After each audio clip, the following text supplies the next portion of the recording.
Mais um pouquinho. This call is now being recorded.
Bom, vamos voltar aqui.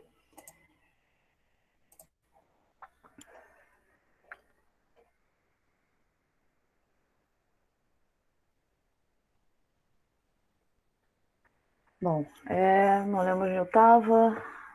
A gente vai falar de modelagem climática, variabilidade climática. Em seguida vai falar sobre mudanças climáticas. E aí a gente vai falar sobre PCC também. Vai falar um pouquinho sobre previsões climáticas de curto prazo. Eu pretendia dar uma aula de análise de dados. Eu vi que vocês, aliás, agradeço por vocês terem respondido o questionário. Eu vi que vocês têm uma experiência em algum programa de manipulação de dados, de fazer figura, como MATLAB, Python, grades. Mas, de qualquer jeito, eu pretendia dar uma aula que pudesse trazer alguns exemplos de figuras de análises que a gente pode fazer, que vocês podem fazer para os seminários ou até para as dissertações de vocês. De repente, se vocês tiverem alguma análise que vocês têm vontade de fazer, ou que virem em algum lugar, podem trazer também, me mandar antes, eu tento ver se eu sei ou se eu consigo, para a gente tentar ter uma evolução nisso, de repente. Vou falar sobre modelagem do sistema terrestre, né, como eu já falei, e algumas aplicações. O Luiz falou da aula dele sobre assimilação de dados, então na parte, quando eu falo de bases climatológicas, nas reanálises que usam assimilação de dados, eu pedi para que ele falasse um pouquinho sobre assimilação de dados, como é que é feito, por que é feito, esse tipo de coisa, apesar de não ser um objetivo da disciplina, né? Eu achei que seria um adicional bem bacana, porque eu acho que é importante, mesmo que vocês não trabalhem com isso, não façam isso, é importante conhecer e saber, já que vocês vão lidar com reanálise, saber o que está naquele resultado, né? O que está naquele dado. Então, eu achei interessante, eu não trabalho com isso, então eu prefiro trazer pessoas que saibam mais do que eu dessa parte. Eu chamei o Luiz Paulo para falar um pouquinho disso para a gente, tá bom? Nessa parte de aplicações da modelagem de sistema terrestre, a gente vou apresentar os resultados que vocês vão trabalhar no seminário de vocês, que são os resultados da tese do Dr. Rafael Rangel. E aí eu pedi também para ele vir falar um pouquinho disso para vocês, da tese dele, o que ele fez, por que ele fez. Ele trabalhou com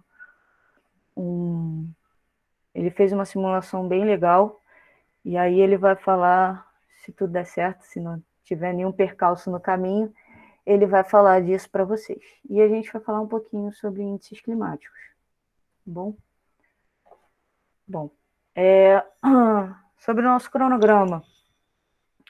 A gente está iniciando hoje, dia 17, o período termina dia 4 de novembro, então serão 24 aulas, tirando os feriados, que a gente vai ter 3 na terça-feira e 1 na quinta, a gente fica com 20 aulas no total.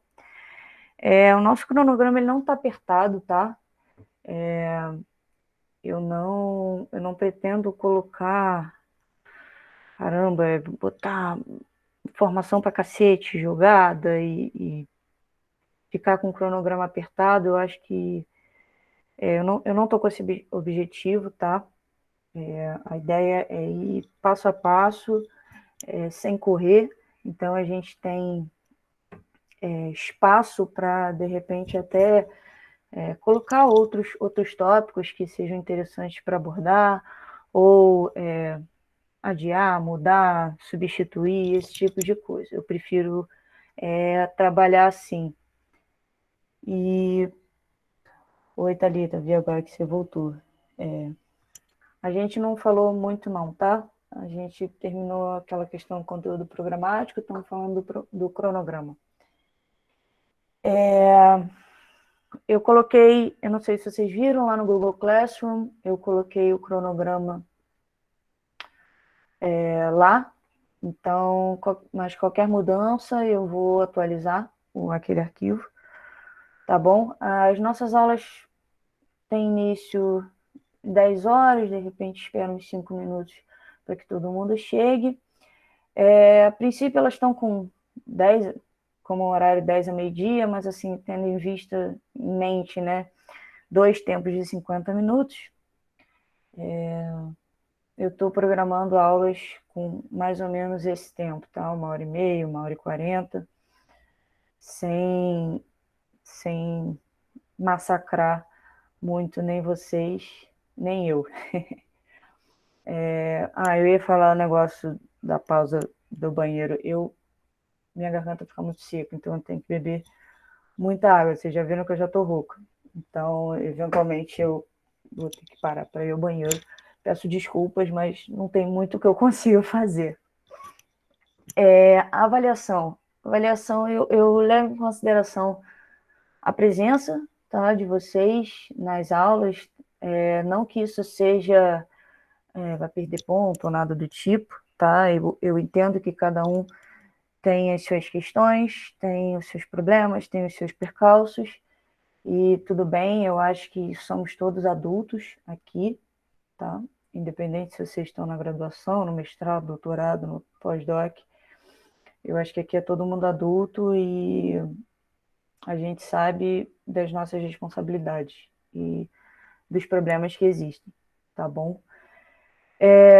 Participação em sala de aula, mas também isso não é nada excludente, tá? Não vou tirar ponto se não perguntar, mas é legal se vocês tiverem vontade de participar, de dar opinião, de perguntar, fiquem à vontade, podem me interromper aqui, tá? Eu raramente consigo ficar de olho no Google Meet, porque quando eu estou apresentando, eu fico olhando só a tela. Hoje que eu coloquei o celular aqui do lado, então às vezes eu vejo, mas se vocês tiverem alguma colocação, alguma pergunta, pode abrir o microfone e falar, tá? Os trabalhos, eles podem ser em dupla ou individual, tá? Eu coloquei isso, a gente tem inscrito atualmente 4 pessoas, mas os outros 2, não sei por que acabaram não podendo estar com a gente hoje. Mas aí vocês decidam se vai ser em dupla, se vai ser individual.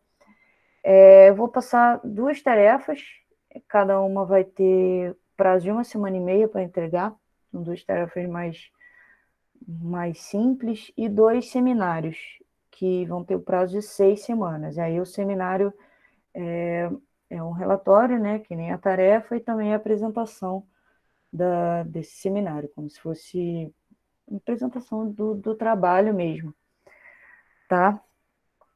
O que eu ia falar com relação a isso?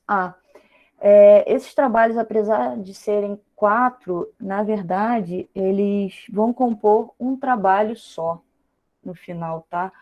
Cada trabalho é importante para a realização do próximo, entendeu?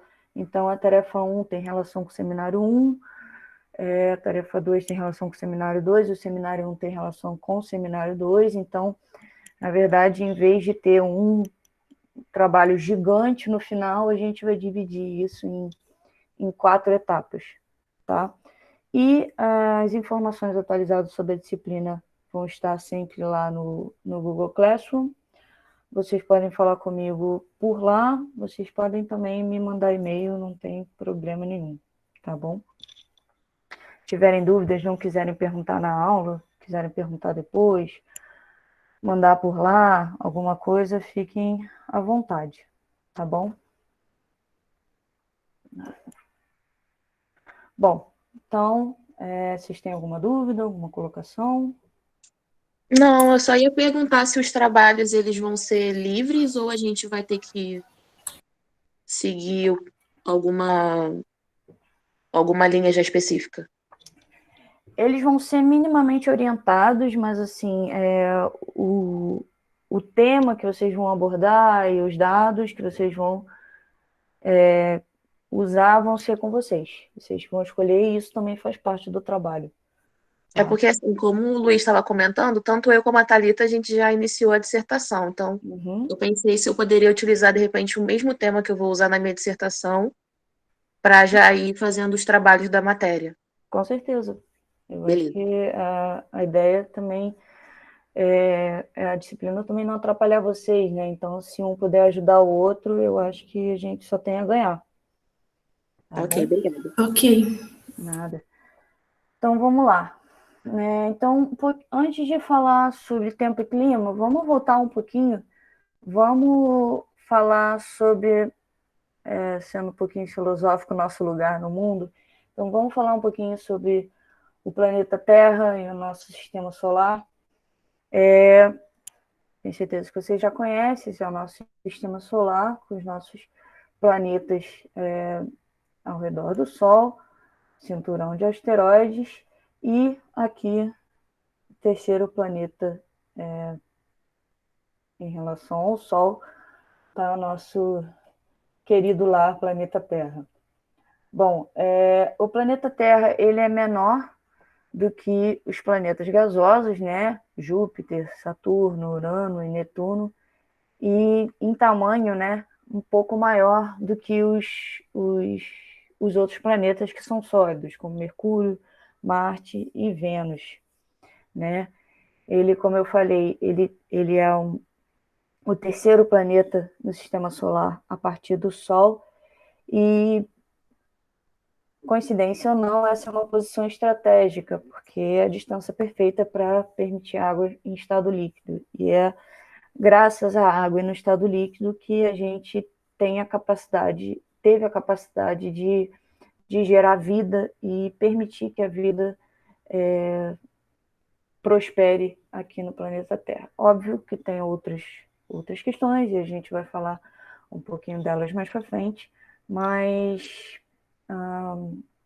ter água em estado líquido é essencial. Uma outra questão, eu vou tentar sempre falar devagar e pausadamente, tá, gente? Eu estou trabalhando isso em mim, mas às vezes eu passo a quinta e vou embora. Quando eu estiver falando muito rápido, por favor, me avisem, porque eu às vezes não reparo. Mas eu vou sempre tentar falar pausadamente, tá? Então, o nosso planeta Terra, ele tem um diâmetro de 13 mil quilômetros quadrados, tá? E ele tem um eixo de rotação, né? A gente sabe que ele roda de leste para oeste.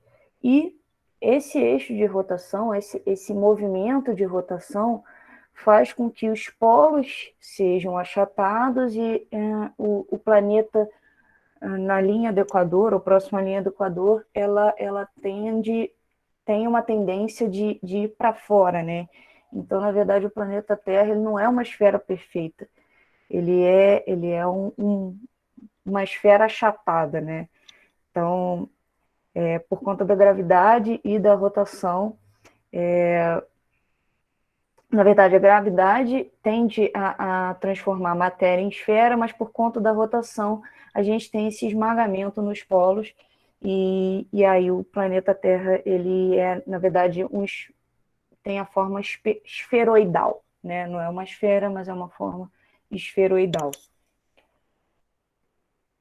Bom, o Sol ele é a principal fonte de energia, na verdade, é a única fonte de energia externa ao planeta. E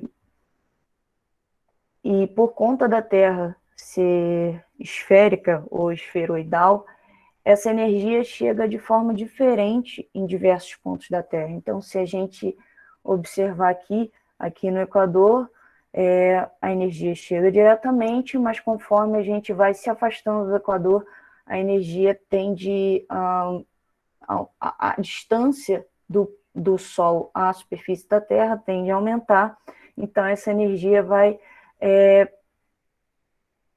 perdendo, na verdade, os raios solares vão perdendo energia, né? Então chega menos energia em direção aos polos e mais energia em direção ao Equador. Essa figurinha aqui é interessante porque ela mostra que se a Terra fosse um disco, né, como se fosse uma moeda, com área πr ao quadrado, né, uma esfera em vez de na verdade, um círculo em vez de uma esfera de área 4πr ao quadrado, ela receberia uma energia de 1.370 watts por metro quadrado média na área. Na área toda seria essa energia.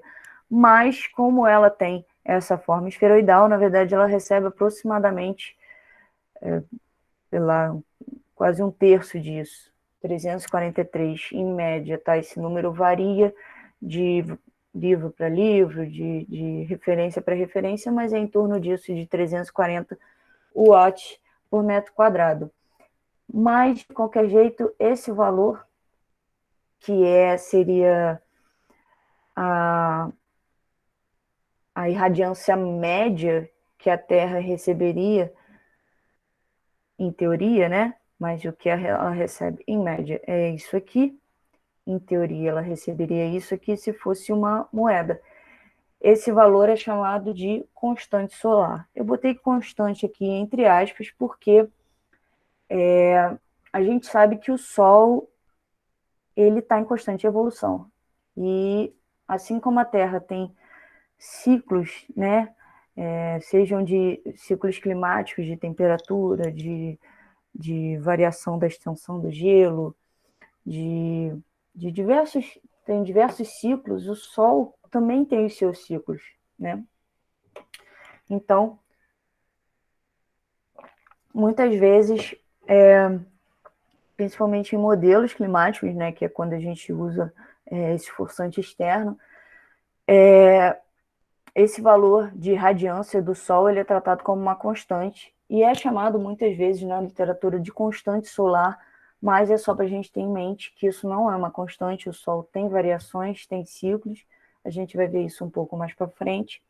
E o Rafael Rangel, que foi o cara cujos resultados da tese a gente vai utilizar, ele trabalhou com a variação disso, né? Ele trabalhou com a constante solar, ele se formou em meteorologia, mas ele fez, se eu não me engano, uns 3 anos ou mais de astronomia, então é um cara que entende bastante desse assunto e gosta desse assunto, então ele misturou na tese dele, no doutorado dele, a parte de astronomia com a parte de meteorologia, então ele trabalhou com variações da radiância solar, e ele vai falar um pouquinho disso para a gente, mas um pouquinho mais para frente. Mas só para a gente ter ideia de quando a gente fala constante solar, saibam que, na verdade, não é uma constante. O Sol tem ciclos, assim como a Terra tem os seus, tá? Mas é esse valor em média que é utilizado.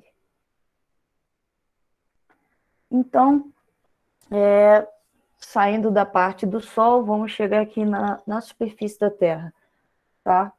A gente vai tirar essa parte aqui e a gente vai se concentrar na energia que chega do Sol e é absorvida pela superfície. Dessa energia, boa parte ela é refletida pelas nuvens e pela atmosfera, tá? Boa parte do que chega na superfície da Terra é refletida pela superfície, refletida pelas nuvens, refletida pela atmosfera. Mas o que fica, a Terra absorve e reemite a gente absorve, a gente recebe essa energia como radiação de onda curta, né? Radiação solar, aqui o númerozinho de novo, a valor médio de radiação solar, ó, 1/3 a gente já reflete, e o que a gente absorve, a gente remite como onda longa, né? Com esse outgoing long wave radiation, ou radiação de onda longa, né? E então, essa radiação nessa figurinha aqui, essa linha contínua, é a radiação solar absorvida, tá?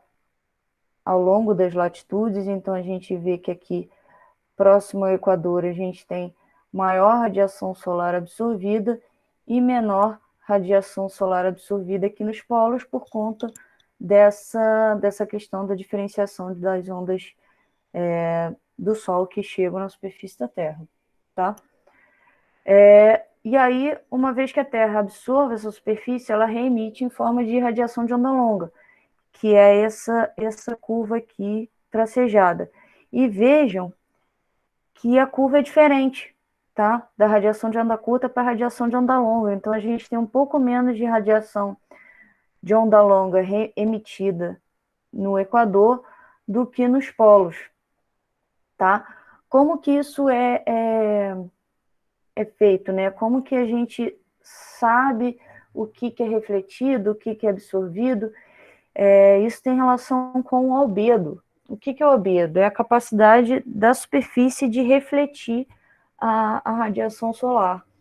Então, se a gente pensar também, pelo menos eu aprendi isso no colégio, que roupas escuras, né, esquentam mais do que roupas claras, exatamente por conta disso.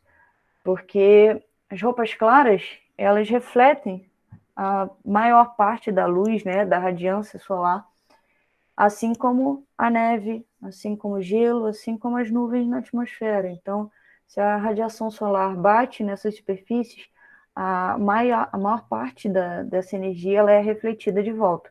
Enquanto que uma blusa escura, os oceanos, que têm a cor mais escura, florestas, esse verde escuro, desertos também, eles têm um albedo menor, ou seja, eles refletem menos e absorvem mais, tá? Então, isso que vai definir quanto que cada lugar vai absorver ou refletir. De qualquer jeito, isso, em geral, isso não tem relação com a latitude, tá? Eu só estou pontuando aqui como que essa reflectância funciona. Mas, em média, a gente tem uma radiação de onda longa saindo da superfície terrestre maior nos polos do que no Equador. E por que isso é importante? Porque essas regiões acabam perdendo calor, porque elas recebem menos radiação, mas emitem mais. Então, eu estou guardando menos e perdendo mais. Então, eu perco calor. Enquanto que em menores latitudes eu tenho ganho de calor, tá? Porque eu recebo mais radiação e eu emito menos. Então, na minha conta, eu ganho calor. A atmosfera, a natureza em geral, ela fica um pouco incomodada com esse tipo de desbalanço, né? Desse tipo de diferença, tá? Então, nessas regiões, quando eu tenho perda de calor, eu tenho diminuição da temperatura, eu perco calor. E aqui eu ganho calor, eu tendo a ter concentração de calor, aumento de temperatura. E como a natureza ela não gosta desse tipo de coisa, ela fica incomodada, ela tende a atingir sempre, alcançar sempre a isostasia. O que é isostasia? É sempre o equilíbrio. Isso é importante ter em mente. A natureza tende sempre ao equilíbrio. Então, se eu tenho uma região em que eu estou absorvendo calor e outra região em que eu estou perdendo calor, eu tenho uma transferência de energia dessas regiões de maior acúmulo de calor para as regiões de menor acúmulo de calor. Tá? Vamos ter isso em mente. Essa transferência de energia é feita principalmente pela atmosfera, né? Na atmosfera, sob a superfície terrestre, é feita unicamente, na verdade, pela atmosfera. Mas sob os oceanos também entram nessa onda de transferência de calor e ajudam a atmosfera a redistribuir o calor concentrado em baixas latitudes para as outras regiões da Terra. Bom, falando um pouquinho mais da Terra, de como ela funciona, da forma dela, a gente já viu que a Terra tem rotação, né? E essa rotação, né, que demora um pouco mais de 24 horas, ela promove os nossos dias de noite, né? E também promove a circulação oceânica e atmosférica, tá? Depois a gente vai ver um pouquinho sobre isso. Mas a Terra também, ela não tem o eixo dela de rotação, ela não é reto, não é um ângulo de 90 graus, ela tem um ângulo em relação ao eixo norte aqui de 23,5 em média graus de angulação, que é chamado de obliquidade da Terra. Essa obliquidade ela é responsável, ela é a principal responsável pelas estações do ano que a gente tem. Então aqui quando a inclinação da Terra,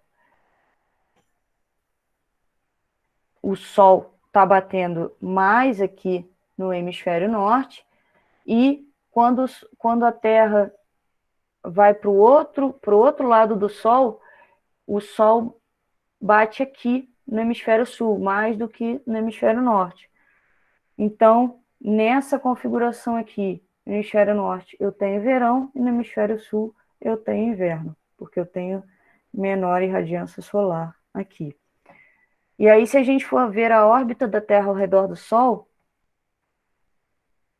eu tenho a órbita da Terra, ela também não é concêntrica, o Sol não está no meio da órbita da Terra, o Sol tá um pouquinho desviado do centro. Então, eu tenho duas principais localizações da Terra, que é o periélio, que é onde a Terra está mais próxima do Sol, e o afélio, onde a Terra está mais afastada do Sol. Periélio e o afélio, juntamente com a obliquidade da Terra, né, que é a declinação magnética aqui da Terra, no periélio é quando a gente tem o nosso verão no hemisfério sul e no afélio o verão no hemisfério norte e o inverno aqui no hemisfério sul. Tá bom?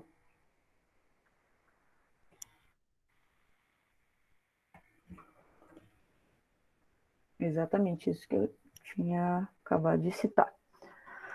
Vamos lá. Em resumo, o que a gente viu até agora. O Sol é a única fonte de energia para o planeta, tá? É a única fonte de energia que o planeta tem, tá? Externo. Se a Terra não fosse esferoidal, teríamos, ou seja, se ela fosse uma moeda, teríamos 4 vezes mais radiação do Sol atingindo a superfície, em média. Aquele númerozinho de 1.300 e alguma coisa, em vez de 340, em média, né? E também, além disso, a obliquidade da Terra, a angulação, ela promove menos superfície voltada para o Sol ainda, o que nos dá as estações do ano, né?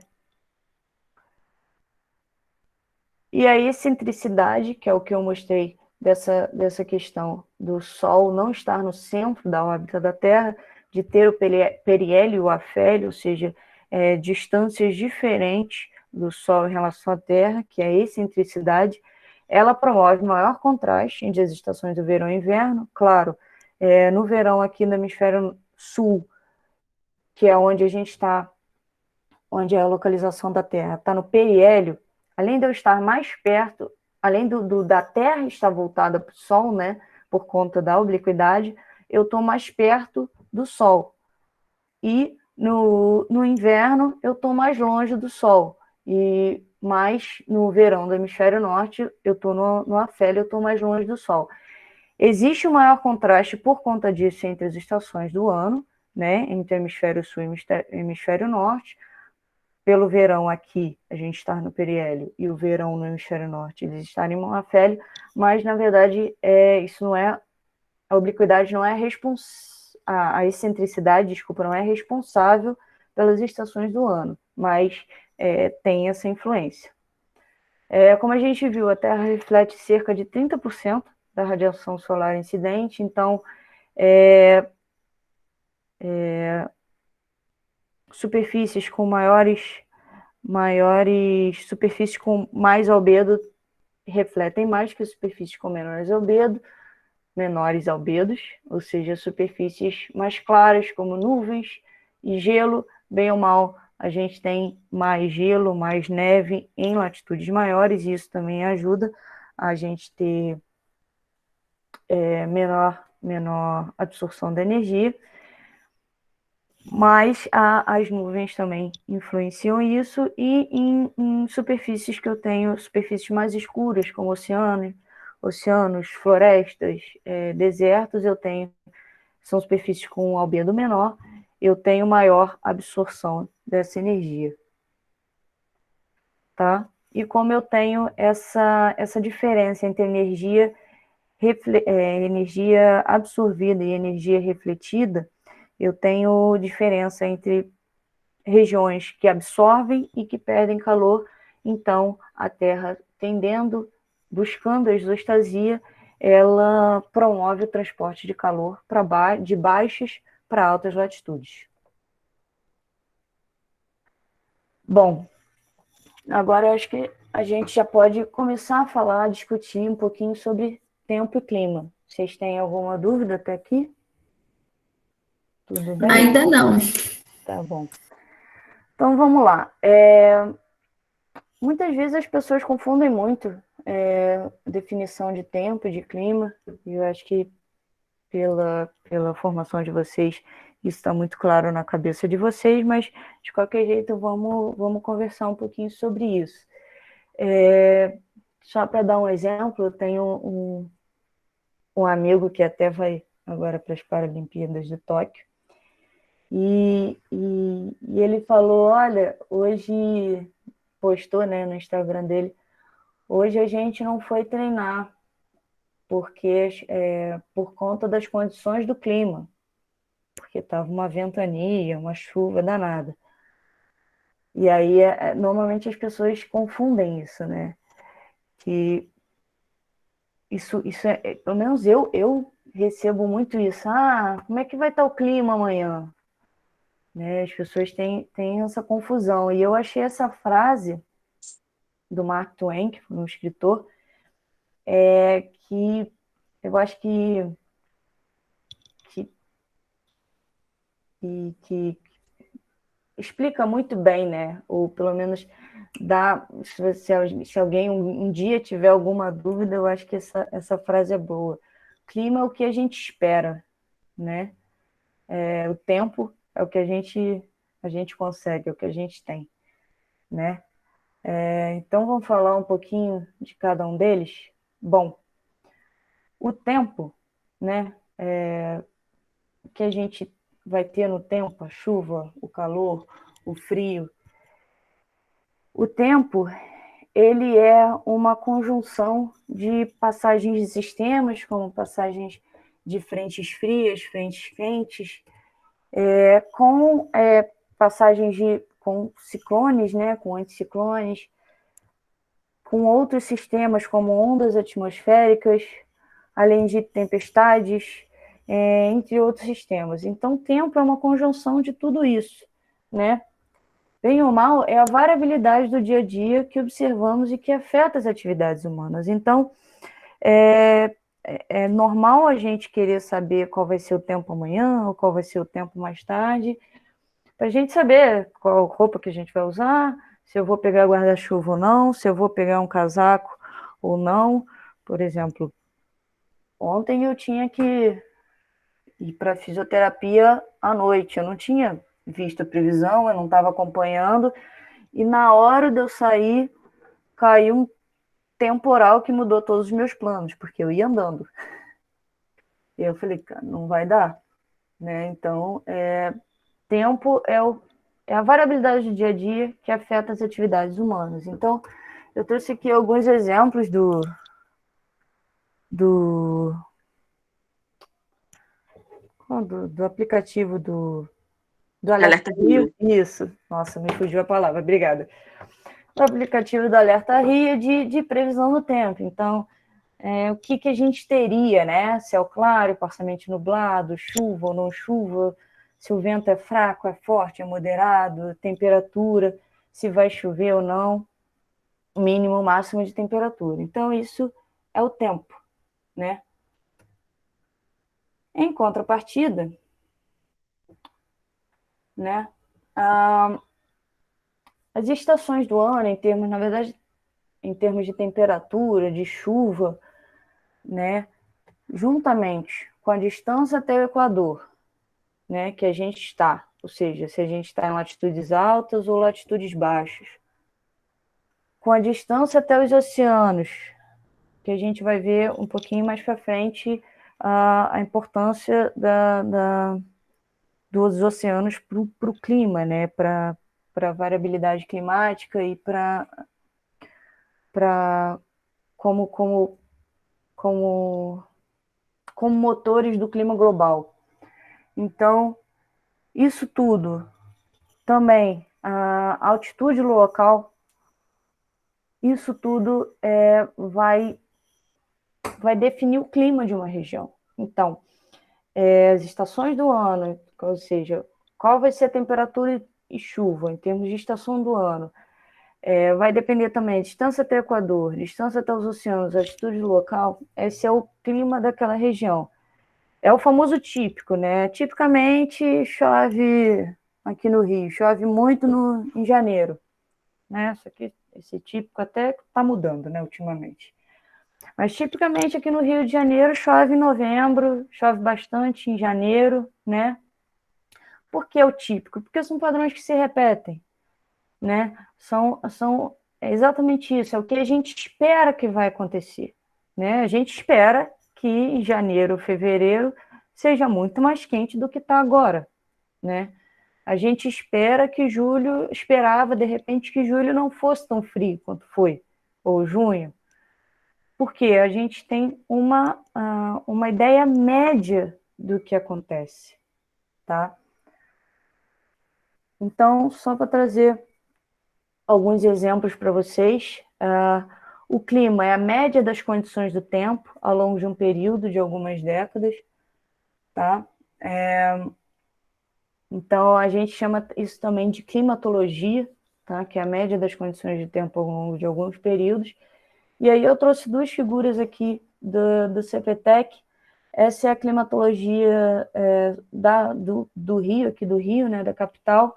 Então, a gente tem as barrinhas, a precipitação, que está aqui, o eixo da esquerda, o eixo Y da esquerda, e a temperatura mínima em verde e a máxima em vermelho aqui em relação ao eixo Y da direita.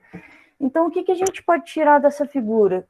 Eu posso tirar aqui, no começo e no final do ano, ou seja, nos meses próximos ao verão, né, principalmente os meses de verão, eu tenho máximas maiores e mínimas também maiores. Enquanto que no inverno eu tenho máximas menores, mas eu também tenho mínimas menores. Então a amplitude da temperatura aqui no inverno acaba aumentando. Paralelamente, o que acontece com a precipitação? Como é que é o regime de chuvas aqui, em média, aqui no Rio de Janeiro? E é assim que a gente, esse tipo de termo, é assim que a gente entende que a gente está falando de um clima. O regime de chuvas, como eu falei, a gente tende a ter bastante chuva aqui em janeiro, né? Dezembro, janeiro, bastante aqui em novembro, às vezes em março, né? Lembra das águas de março fechando o verão? Depois disso, a média de chuvas tende a cair. Então, é isso, a mesma coisa que a climatologia de precipitação para julho, agosto e setembro. Aqui, cores mais para o vermelho aqui, menor precipitação, e cores mais para o verde, maior precipitação. Então, o que essa figura está me falando? Que, cara, para julho, agosto e setembro, é isso que eu espero em termos de precipitação para o Brasil. Eu espero menor precipitação aqui, ó, no centro do Nordeste, no norte de Minas Gerais, até aqui pouca precipitação aqui no Rio, no Centro-Oeste, aqui na parte leste da região norte, aqui no extremo norte eu já tenho a tendência de maior precipitação, aqui no sul também, isso para o inverno. Se eu colocasse uma figura de climatologia para o verão, isso aqui seria totalmente diferente, porque é o que a gente espera, e isso eu vou falar mais para frente, é uma média do que é observado, tá? Mas, eventualmente, as climatologias têm que ser atualizadas. A gente tem visto que os nossos verões têm sido bem diferentes, né? Inclusive com consequências sérias e desastrosas para o nosso sistema energético, né? Isso é uma coisa que a gente tem que se preocupar, né? A gente não pode ter o clima, por mais que seja uma coisa que é esperada, um padrão que se repete, não quer dizer que esse padrão não tenha uma tendência de mudança, né? A gente sabe, várias coisas estão acontecendo aqui na Terra, tudo de que tem acontecido de industrialização, de aumento populacional, de demanda de alimento. Então, existe uma pressão no sistema climático da Terra que, eventualmente, por mais que seja uma coisa global, eventualmente isso vai se propagar para as regiões mais locais. Então, a gente tem visto que o clima está com uma tendência de mudança. A gente tem visto que os verões não estão mais tão chuvosos quanto estavam, né? O novembro, que é importante chover. Por que é importante chover em novembro? Porque a chuva de novembro ela molha o solo. O solo úmido, Quando vier a chuva de dezembro, de janeiro, esse solo que já está úmido, ele vai gerar vazão.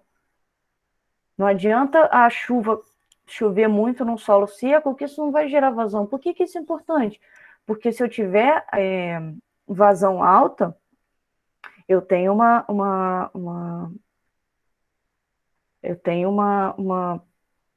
um abastecimento das minhas hidrelétricas, então eu tenho uma estabilidade do meu sistema energético. Se não chove em novembro, fica muito difícil para a vazão aumentar no verão, que é quando vem as chuvas. Quando vem, né?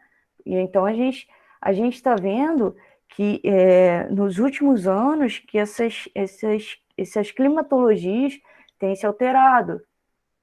E aí a gente tem que parar e pensar, será que a climatologia está diferente já? Será que o clima já está diferente? Ou a gente está tendo só anomalia? Ou seja, uma coisa fora do padrão, né? De qualquer jeito, a gente tem que entender não só o que é esperado, mas a série temporal isolada, né? O que tem acontecido nos últimos verões? O que tem acontecido nos invernos? Para a gente poder se programar. Então, saber sobre o clima poder se programar, a gente ter a capacidade de se programar. Alguém quer falar alguma coisa? Fui eu, Lívia. Oi. Era uma dúvida. Você falou sobre anomalias. Até que ponto as anomalias elas podem virar um padrão, assim, não ser mais consideradas anomalias e ser parte de um clima de um local? Então, isso é importante. Porque o que é anomalia, né? Por definição, é algo que foge à média. Quando a anomalia começa a se tornar média, quando isso passa a ser um padrão, né? Quando eu começo a ter aquela anomalia sempre, aquilo deixa de ser anomalia.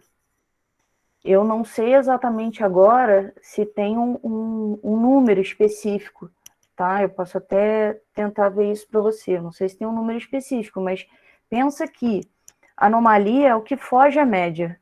Quando a anomalia começa a ser a média, né? Quando a anomalia começa a não ser o que foge, mas ser o padrão, aí eu acho que é hora da gente rever esse clima todo, essa climatologia toda. Era isso? Entendi. Tá bom. Beleza. E aí eu ia falar exatamente isso. Como o clima é uma coisa que a gente espera, é uma coisa média, né? A gente não trabalha com valores específicos, como previsão de tempo, né? Assim, vai chover tantos milímetros, ou a temperatura amanhã vai ser 31 e sei lá, 20, né? Eu não posso dizer numa previsão de clima que dia 15 de dezembro de 2022 a gente vai ter um dia com temperaturas entre 35 e 32. Eu não consigo falar isso, né? Porque a gente vai ver depois de questões de previsibilidade atmosférica e tal. Quando a gente vai lidar com o clima, a gente trabalha com médias, né? A gente trabalha do que vai acontecer em média, o que a gente espera que aconteça na média. Ou se eu vou estar acima ou abaixo da média. E é exatamente isso que é a anomalia. É o desvio em torno da média. Então, é o meu valor, né, menos a minha climatologia. Por exemplo, eu tenho essa climatologia de precipitação aqui, né, de julho, agosto, setembro. Provavelmente ela é feita em cima de observações de 30 anos, tá? Se eu faço uma previsão do mês seguinte, vamos dizer que a gente está em abril, tá? Só para ajudar.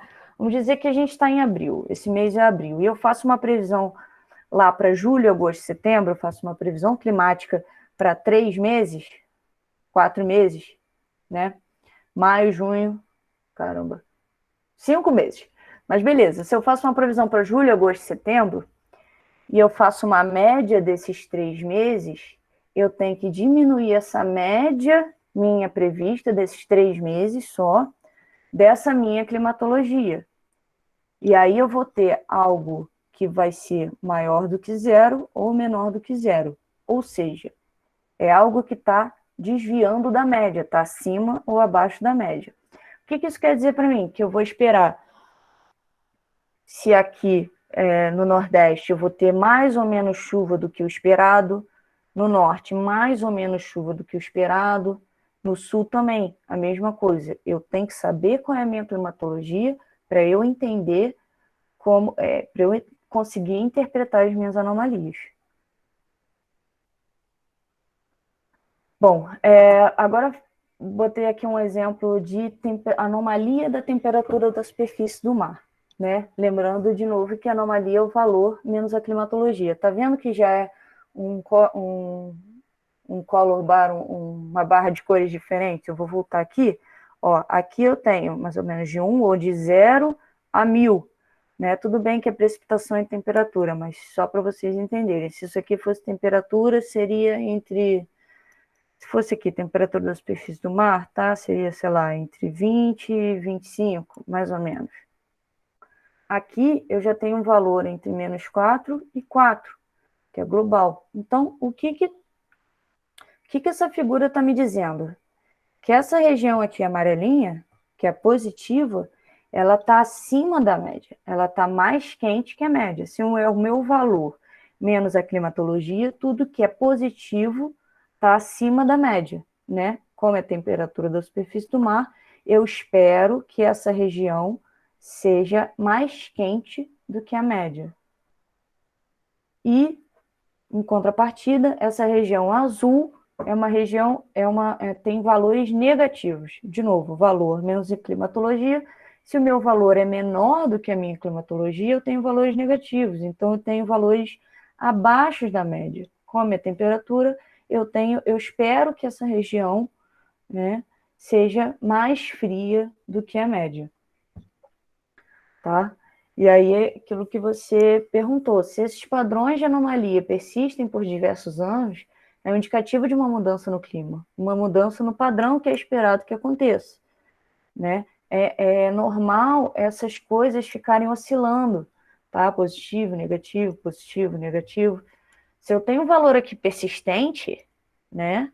Tem uma anomalia aqui muito persistente por muitos anos, por muito tempo, na verdade eu não tenho mais uma anomalia, né? Concordam? Eu tenho, na verdade, agora isso é um padrão, né? E por que é importante, né, a gente estudar clima, estudar anomalia, prever essas anomalias, identificar essas anomalias? Porque eles afetam a vida, tá? Por mais que o tempo afete o dia a dia, o clima e a mudança do clima, ela afeta a vida como um todo, a vida na média, né? Assim como o clima é uma média, a mudança dele também afeta a nossa vida na média, tá? E assim, ter uma mudança, por exemplo, na anomalia da superfície do mar, eu estou aqui, uma mudança aqui na costa da África, no Oceano Atlântico, eu estou aqui no meu Rio de Janeiro, tranquilona, isso não vai influenciar em nada, ou eu estou aqui, ó, do outro lado da América do Sul, no Oceano Pacífico, não vai influenciar em nada. Não necessariamente, tá? É importante a gente monitorar o clima e as anomalias e as mudanças, porque exatamente a mudança de um parâmetro pode e provavelmente vai desencadear uma série de outras mudanças. E aí, coisas que a gente chama de teleconexões atmosféricas, entendeu? Uma coisa que acontece aqui no Índico pode influenciar aqui no Pacífico, aqui no Atlântico Norte. Por quê? A gente vai ver isso mais para frente. O sistema climático, ele é totalmente acoplado, tá? Então, se eu tô com uma temperatura da superfície do mar mais quente, se eu tô com o meu oceano mais aquecido, de novo, pensando naquela questão de que a atmosfera, na verdade, a natureza, ela tende ao equilíbrio, né? Se eu tô com um oceano mais quente do que o normal, a tendência é a atmosfera absorver esse calor, né? a tendência é que esse calor seja transferido do oceano para a atmosfera. E aí a atmosfera vai também transportar esse ar mais quente do que o normal.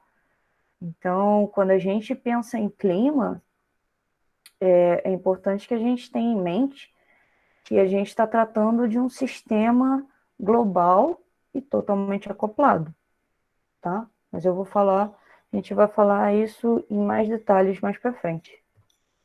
Então, para finalizar, de novo, um resuminho do que a gente viu até aqui.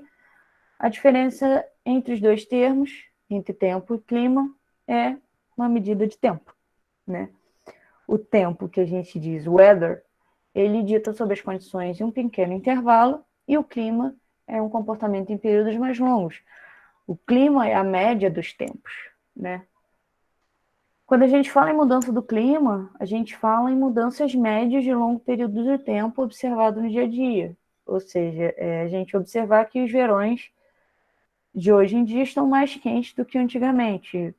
Eu não sei vocês, mas minha avó falava isso direto. Hoje em dia o verão está muito mais quente, esse inverno está muito mais frio. Hoje em dia não fazem mais invernos como antigamente. Eu ouvia muito isso. O tempo ele muda a cada minuto, né? A cada hora, a cada dia. Mas o clima, como a gente pensa no clima, né? Uma média de mais longo prazo, é uma média desse tempo que muda a cada hora, minuto, dia, uma média do weather, né? Só para não ficar confuso esses dois termos, nas dimensões do espaço e do tempo, né? De novo, trazendo aquela frase, clima é o que a gente espera e tempo é o que a gente tem. Por exemplo, o clima é um verão quente e o tempo é um dia quente com tempestade no verão, né? Só para a gente ter isso em mente. Novamente, o monitoramento do clima e suas mudanças é essencial para o equilíbrio global do sistema. Se a gente, novamente, lembrar que o sistema é um só, né? Apesar de muitas vezes a gente tem que fazer isso, né? Estudar ele de forma desacoplada, isolada. É importante a gente ter sempre em mente que é um só, é uma coisa só. A nossa bolinha lá da Terra é uma coisa só e ela funciona integrada, né? Por mais que a gente esteja olhando só a média de precipitação do interior do Acre, se a gente for olhar isso muito numa série temporal mais longa, ou principalmente uma série temporal mais longa, a gente tem que levar em consideração que o Acre ele está dentro da América do Sul, que está dentro da Terra, banhado por oceanos e pela atmosfera e por superfícies terrestres diferentes, envolto em que a biosfera está envolto nela, então tem os seres diferentes que estão impactando essa região de forma diferente, então isso tudo está mexendo com a minha média de precipitação no interior do Acre, né? Então, é só para a gente começar a criar essa mentalidade de que por mais que a gente olhe muitas vezes só um componente, ou só um pedaço do componente, né, que a gente vai ver mais para frente, só um pedacinho, a gente tem que ter em mente que a gente faz parte de um todo e que a gente é um só, então tá tudo interligado, tá bom? Por hoje é só. Meninas, ficou alguma dúvida? Não. Não, por enquanto não. Tá bom. Você vai postar a aula no Class?